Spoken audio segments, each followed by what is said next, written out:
아니 비슷해. 비슷해. 높거든. 안녕하십니까, 성지현입니다. 오늘은 출시 준비 중인 신제품주로 낚시를 하기 위해서 충주호에 왔습니다. 이곳 충주호는 낚시 인구 100만 명을 길러낼 정도로 대표적인 댐 낚시터이기 때문에 포인트가 굉장히 넓습니다. 첫째는 충주시에 속하는 충주권, 또 제천권, 단양권 이렇게 포인트가 많은데 이번에 준비하는 신제품지가 길이가 깁니다. 70cm 이상으로 길기 때문에 수심이 좀 깊은 곳을 찾아서 제방에서 가까운 충주권을 찾아왔습니다. 여기는 충주시 동양면에 있는 하천 낚시터입니다. 이곳에서 낚시를 해볼 건데 이번에 출시 준비 중인 찌는 보시다시피 몸통이 5월이입니다. 원래 5월이는 오동나무로만 되어 있지 않습니까? 근데 이거는 5월이 하이브리드와 마찬가지로 접목을 시켰습니다.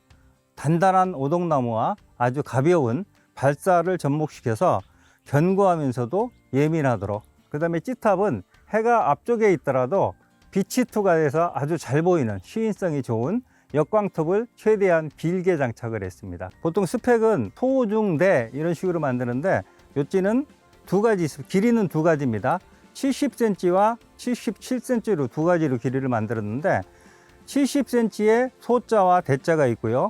77cm에 소자와 대자가 있습니다. 그래서 전체적으로는 길이는 두 가지지만 전체적으로 보면 네 가지로 해서 본인의 기호나 또는 수심에 따라서 선택해서 사용할 수 있도록 했습니다. 그래서 이 찌는 계곡지나 댐, 또 심지어 양어장까지도 다 사용할 수 있는 전천원찌로 개발을 했습니다. 그래서 이름도 원래는 컨셉은 5월이 힐링 장찌인데 원래 5월이 장찌가 있어서 조금 이름이 헷갈릴 수가 있어서 이름을 따로 지었습니다. 이름은 하이원인데 높게, 높이라는 뜻의 영어 하이에다가 1등이라는 최고라는 뜻의 원을 붙였습니다. 그래서 가장 높이 오르는 찌, 이런 식으로 하이원이라고 붙였거든요. 그래서 이곳 충주의 하천리에서 지금 낚시를 하면서 충주 붕어들이 올려주는 신제품 찌의 멋진 찌 올림을 한번 감상해 보도록 하겠습니다.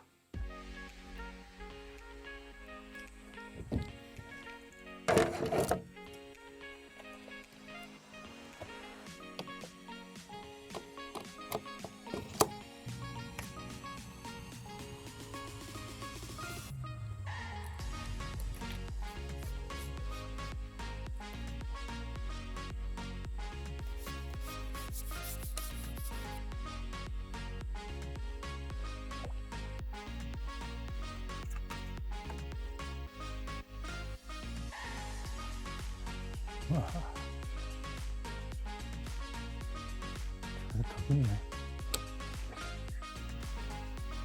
와, 이거 더 깊네.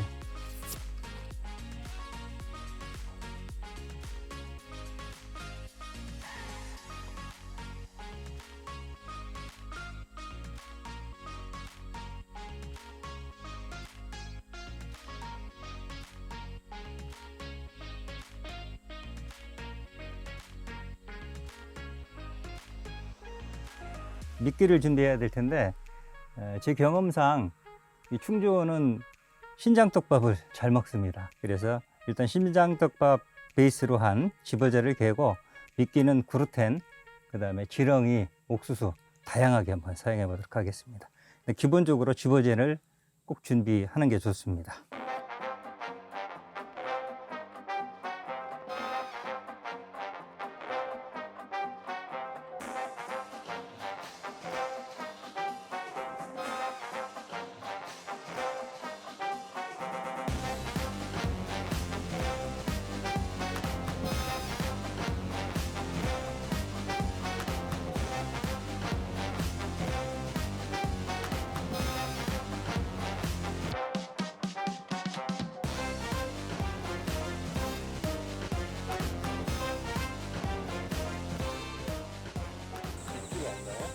아직도 대편성 중 계속 배를 바꾸고 있어요.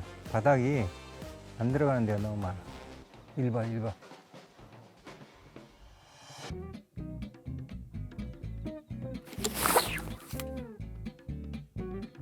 또 뭐냐? 블루길이네.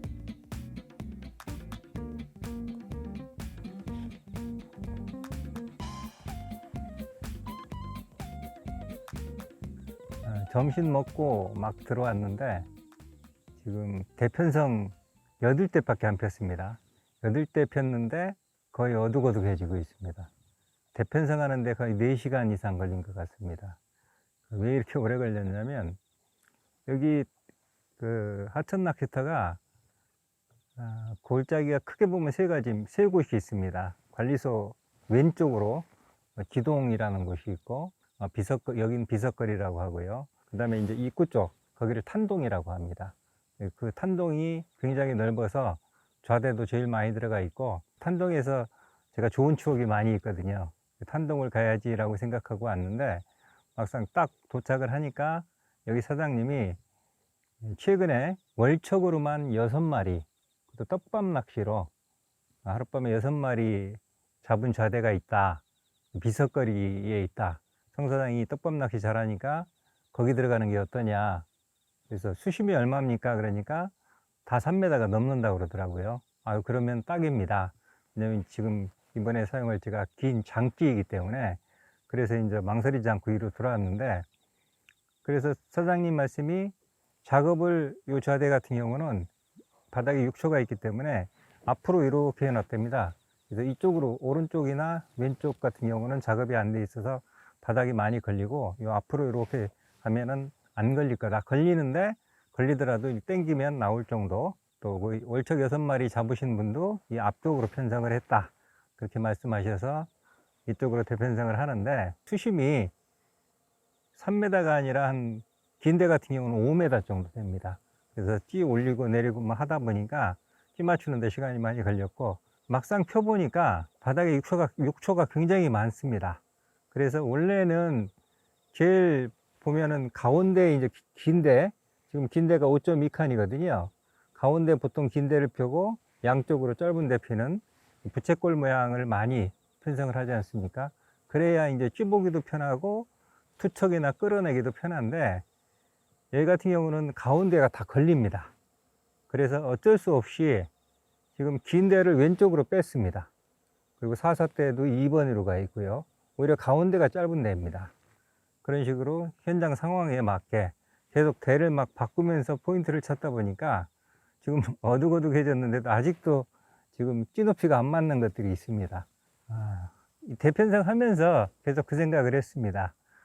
여기서 월척 떡밥으로 6마리 잡았다는 분, 이게 오름수위라든지 산란기라든지 그럴 때라면 하룻밤에 월척 20마리도 잡을 수 있지만 가을에는 이제 댐에서 월척 6마리 잡는 것도 쉬운 일이 아니거든요.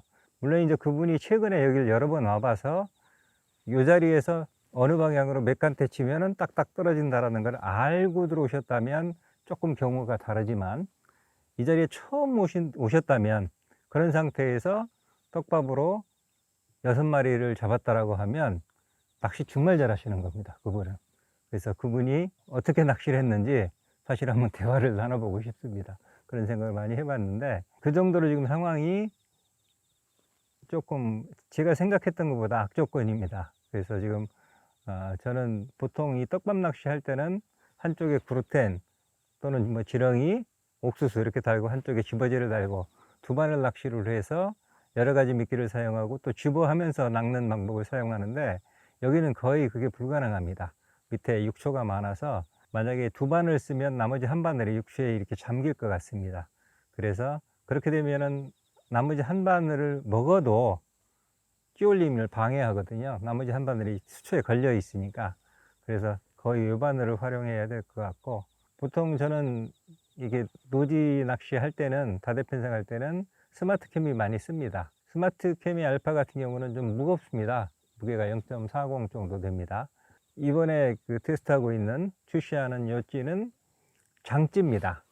5월이 장찌라서 이 길이가 70, 77도 좀 길거든요. 물론 무게중심을 저희가 맞춰서 다 만들었지만 그래도 머리에 너무 많은 무게가 가해지면 쓰는 모양이나 또는 예쁜 찌올림을 볼 때 조금 방해가 될 수가 있습니다. 그래서 조금 가벼운 스마트 캠 중에서 조금 가벼운 요 스마트 캠이 알파 프로페셔널, 요거는 무게가 0.25 정도 되거든요. 낮 케미하고 방 케미는 무게가 같아야 됩니다.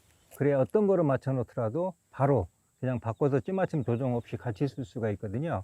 그래서 이 스마트캠이 알파 프로페셔널 같은 경우는 우리 통풍캠이 대자하고 무게가 똑같습니다. 그래서 보통 찌맞춤 할 때 통풍캠이 대자로 맞춰서 바로 요 스마트캠이 알파 프로페셔널로 바꾸면 찌맞춤 조정 없이, 만약 그렇게 안 했다라고 하면 무게가 다르면, 지금 8개 편성을 했는데 경우에 따라서 대물 낚시할 때는 뭐 12대, 많으면 20대까지도 펴는데 그거 다 찌맞춤 다시 할 수가 없습니다. 그래서 밤 케미하고 낮 케미는 반드시 무게가 동일하신 걸 사용해야만 찌맞춤 조정 없이, 낮에는 조금 많이 내놓으셨으니까 그거 밤에는 많이 내놓으면 이렇게 반사가 돼서 2배로 보이거든요. 그래서 요거 케미만 야간 케미로 바꾸고 끼만 조금 내려서 사용하면 바로 밤 낚시를 할 수가 있습니다. 이런 식으로 이거 외바늘인데도 이렇게 수초가 조금만 있다 꺼내면 걸려 나옵니다. 이런 환경에서는 양어장 같이 계속 갈아주는 템포 낚시를 할 수는 없지만, 너무 오래 기다리면 미끼가 이렇게 바늘이 수초에 이렇게 묻혀버리니까 그럼 붕어가 입질을 할 수가 없거든요. 그래서 30분이나 1시간에 한 번 정도는 미끼를 들어서 확인해 주시고 바꿔주시는 게 좋습니다.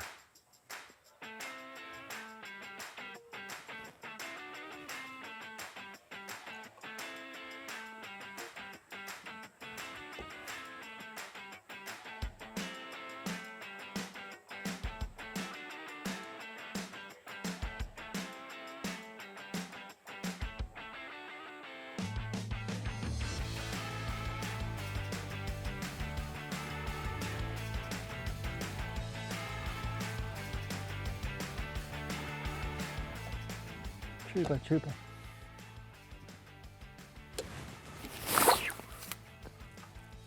잡어 같은데? 강준 치겠네. 살치네, 살치.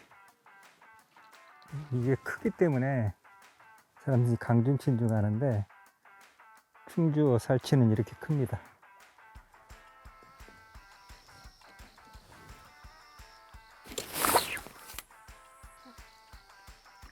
뭐냐? 누치네, 누치. 붕어는 안 붙었네요.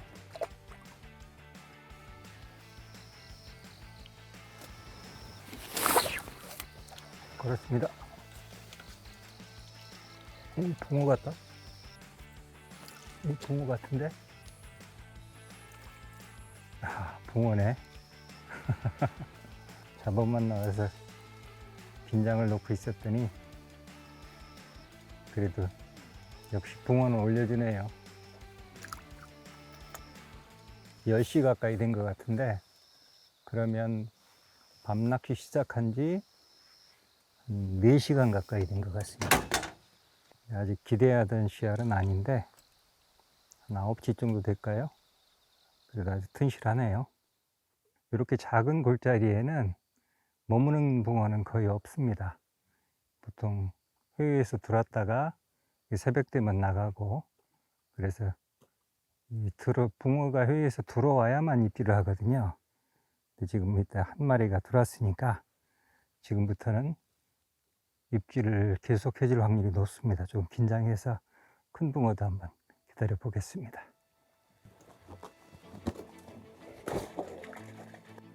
입질 7번.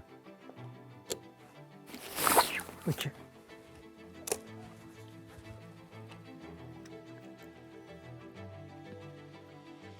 붕어입니다. 골짜기로 붕어들이 들어오기 시작하면 한꺼번에 들어옵니다. 힘은 제법 썼는데 크기는 아까 그거보다 비슷하거나 뭐 오히려 작은 것 같습니다. 10시 가까이 되면서 붕어들이 이쪽 골짜기로 들어오기 시작한 것 같습니다. 본류에서, 회에서 들어왔는데 붕어들이 대부분 비슷한 씨알끼리 몰려다닙니다. 오늘은 좀 아쉬운 게 좀 준척급 작은 씨알들이 들어온 것 같습니다. 그리고 또 후발대로 선발대들이 작은 것들이 들어오고 본진으로 큰 씨알이 들어올 수도 있으니까 지금부터 집중을 해 보겠습니다. 이야, 중요할 때 바로 동풍이 보이기 시작하네요.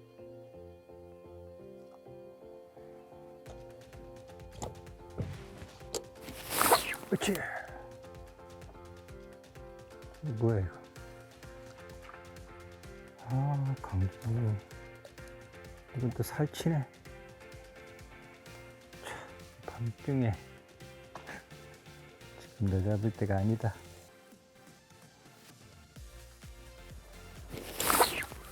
멀었어요.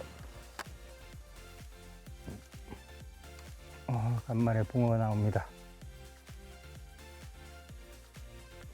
조피디님 화장실 가는 사이에 걸어서 휘올림을 잡았나 모르겠습니다. 오, 좀 커 보이네. 그래도 이쪽이 될까 말까 정도.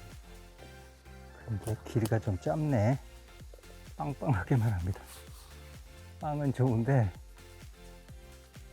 빵순이네. 쟁반붕어입니다. 길이가 짧아서 월척이 안 될 것 같습니다. 그래도 아주 튼실하게 생겼습니다. 곧 월척이 나올 것 같네요. 3번. 걸었어요.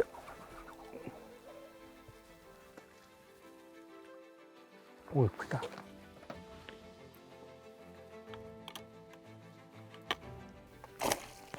오. 야, 일체에 딱 들어가면서 탁 빠졌습니다. 이거는 무게로 봤을 때 딱 월척될 것 같습니다. 딱 월척 되겠죠? 아주 튼실한 충조 네 번째 붕어인데 월척이 딱 될 것 같습니다. 딱 31이네요.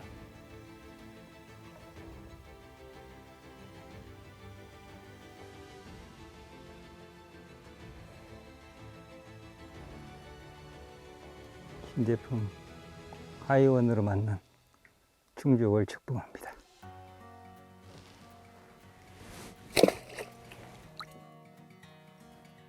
입질.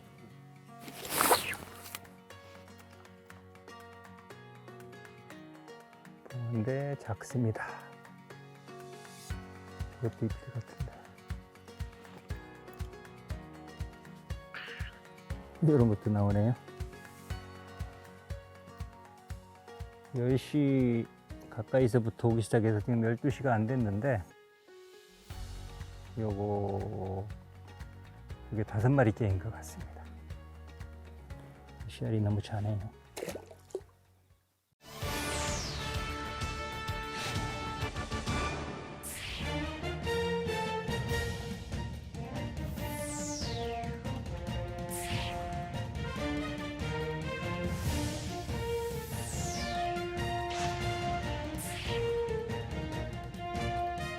낚시라면 누구나 한 권쯤 소장할 가치가 있는 정말 놀라운 책입니다.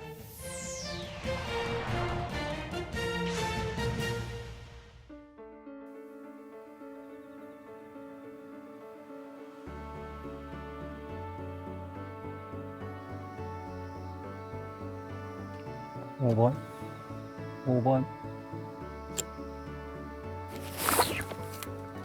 걸었어요.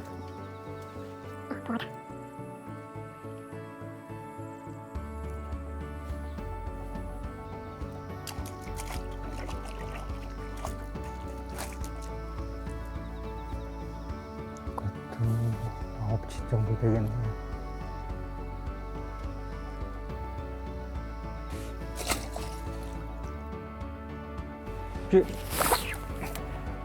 쇼스.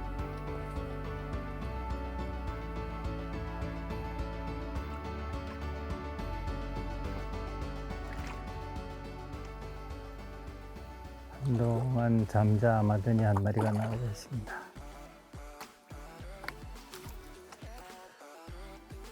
발갱이네. 붕어가 아니라 발갱입니다.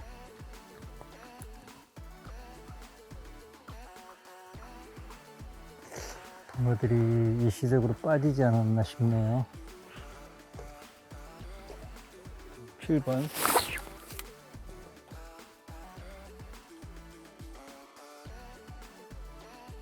야, 오랜만에 왔는데 씨알이 이러네요. 한 10시부터 12시까지 입질이 활발했는데 12시 넘어가면서부터 소강 상태입니다. 그래서 지금 3시 정도 되는데 이 시간에는 한번 오면 큰 씨알 대물들이 오는 시간이거든요. 그래서 지금 깜빡깜빡해서 바짝 긴장하고 있었는데 요만한 게 왔습니다.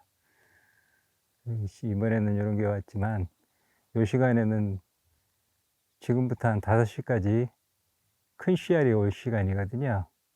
오랜만에 댐에 왔으니까 오늘은 꼬박 샌다는 생각으로, 또 이런 조그만 골짜기는 날 밝으면 붕어들이 싹 빠져버립니다. 그래서 아침 낚시가 안 될 수도 있으니까 오늘은 밤 꼬박 샌다는 생각으로 집중해서 한번 큰 붕어 만나보겠습니다.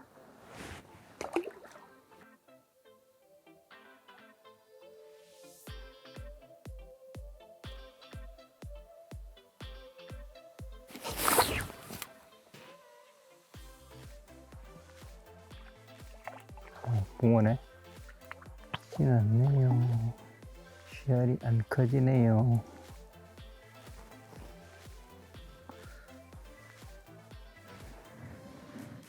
예쁘긴 한데 조금 아쉽습니다. 곧 비어명이 밝아올 것 같은데 날이 다 새가는데 아직 큰 씨알은 못 만나고 있습니다. 또 오겠죠?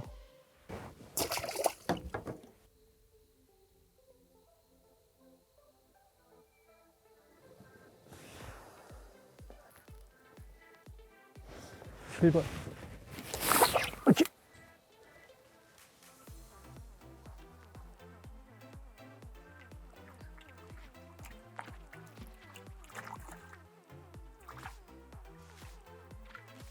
턱걸이 정도는 될 것 같은데.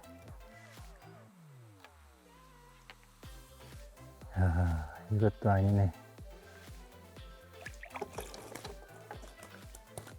마리수는 제법한 것 같습니다. 잔챙이까지 하면 거의 10마리 가까이 한 것 같은데, 그래서 허리급 정도 한 마리 있으면 좋겠다. 멀쩡히 한 마리 뿐이라서. 그래서 밤을 꼬박 새고 있는데 지금 막 여명 박는 시간에 한 마리가 꼼지락꼼지락 하다 올라왔습니다. 근데 이것도 9시급입니다. 이거 골짜기가 좀 작아서, 이렇게 작은 골짜기는 아침 되면 고기들이 빠져버리거든요. 아침 낚시가 될런지 모르겠는데 그래도 조금만 더 해보겠습니다. 아, 이거 뭐 9시도 안 되네요.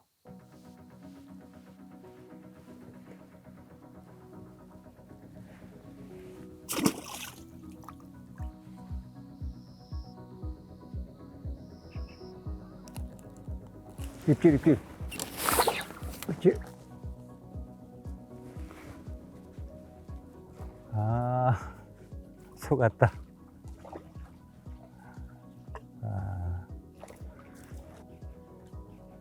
찌를 예쁘게 올려서 마지막 붕어, 굿바이 붕어 인사해주나 했는데 살치가 인사를 해주네요. 아무래도 지금 7시 밝은 지 얼마 안 됐거든요. 7시밖에 안 됐는데 붕어가 빠진 것 같습니다. 이렇게 작은 골짜기는 대부분 붕어가 좀 늦게 들어왔다가 일찍 빠집니다. 날 밝으면 바로 빠져버리거든요. 탄동, 저 위에 탄동 같은 경우는 그나마 골짜기가 넓어서 머물러 있는 고기들도 좀 있는데, 여기는 원체 작은 골이라서 여기는 아침 되면 바로 빠져버립니다. 물론 이제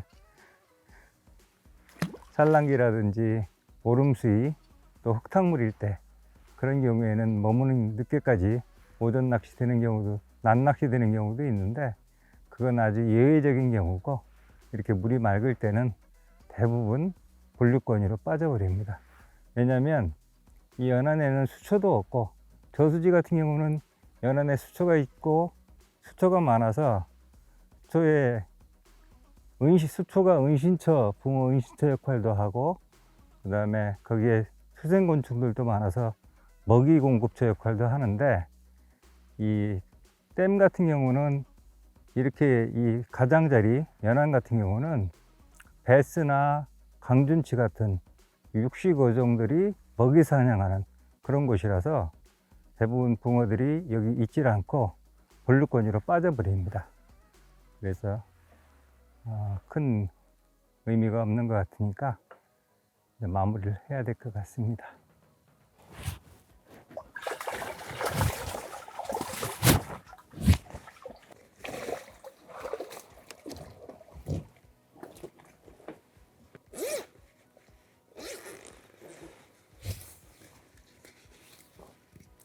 하나, 둘, 셋, 넷, 다섯, 여섯, 7마리구나, 7마리.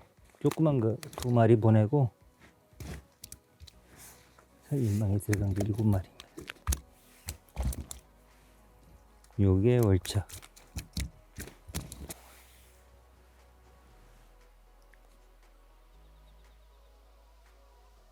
충주 출조에서 월척을 만날 확률이 몇 프로나 될까요?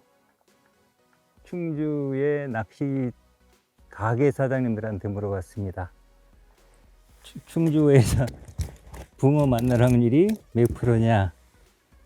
생각보다 굉장히 낮습니다. 전에 한번 말씀드린 것 같은데 3할 정도 된답니다. 3할 붕어를 만날 확률이. 그렇다고 보면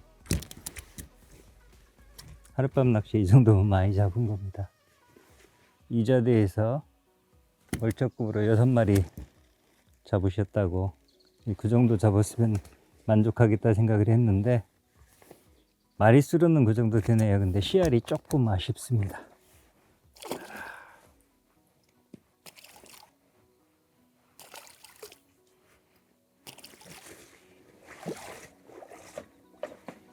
신제품집 하이원을 출시를 앞두고 촬영 준비를 하면서 어디서 촬영할 것인가, 이 장소 선정 때문에 좀 고민을 좀 많이 했습니다.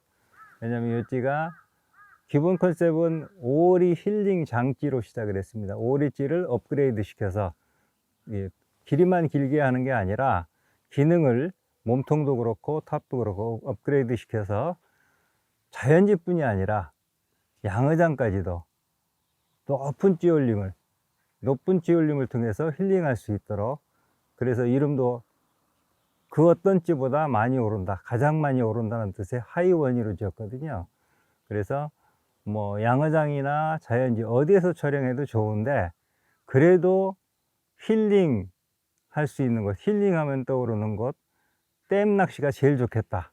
그리고 제가 10월이면 가장 꼭 가는 곳, 추억의 낚시터, 제가 제일 좋아하는 곳 충주 하천 낚시터, 이곳이 좋겠다 싶어서 왔는데, 그래서 밤 낚시는 아주 재밌게 했습니다. 붕어도 바로 풀어준 것까지 하면은 10마리 정도 잡았고, 그 다음에 잉어, 눈치, 뭐 살치 이런 것까지 하면은 뭐 찌올림 많이 보고 밤새 재밌게 낚시를 했는데, 한 가지 아쉬운 거는 낮낚시, 이 역광탑이 이 긴 탑이 쭉 끝까지 올리는, 몸통까지 올리는 이 하이원, 높이 올리는 이 찌올림을 보여드리지 못한 게 굉장히 아쉽습니다. 근데 어차피 이 댐에 여기 올 때는 이 골짜리 이 부분은 어차피 붕어가 밤에 들어갔다가 새벽에 빠지기 때문에 낮낚시가 안 된다는 건 알고 왔습니다. 그래서 낮낚시 부분은 제가 다음에 낮낚시가 잘 되는 저수지에서 다시 한번 보여드리는 거로 약속을 드리겠습니다. 다시 한번 말씀드리지만 이 찌는 전천후찌입니다. 자연지, 오리 하면 다 자연지를 생각하시는데, 자연지뿐만 아니라 양어장에서도 높은 찌올림을 볼 수 있도록 몸통도 발사하고 오동을 합쳐서 아주 예민하도록 만들었고, 탑도 역광탑으로 아주 잘 보이도록, 그래서 전체적으로 높은 찌올림을 보여줄 수 있는데 모든 것을 주안점을 둬서 고안을 했기 때문에 여러분들이 양어장에 가시든 자연지에 가시든 이 찌를 가지고 아주 가슴 뻥 뚫리는 높은 찌울림을 많이 보셨으면 좋겠습니다.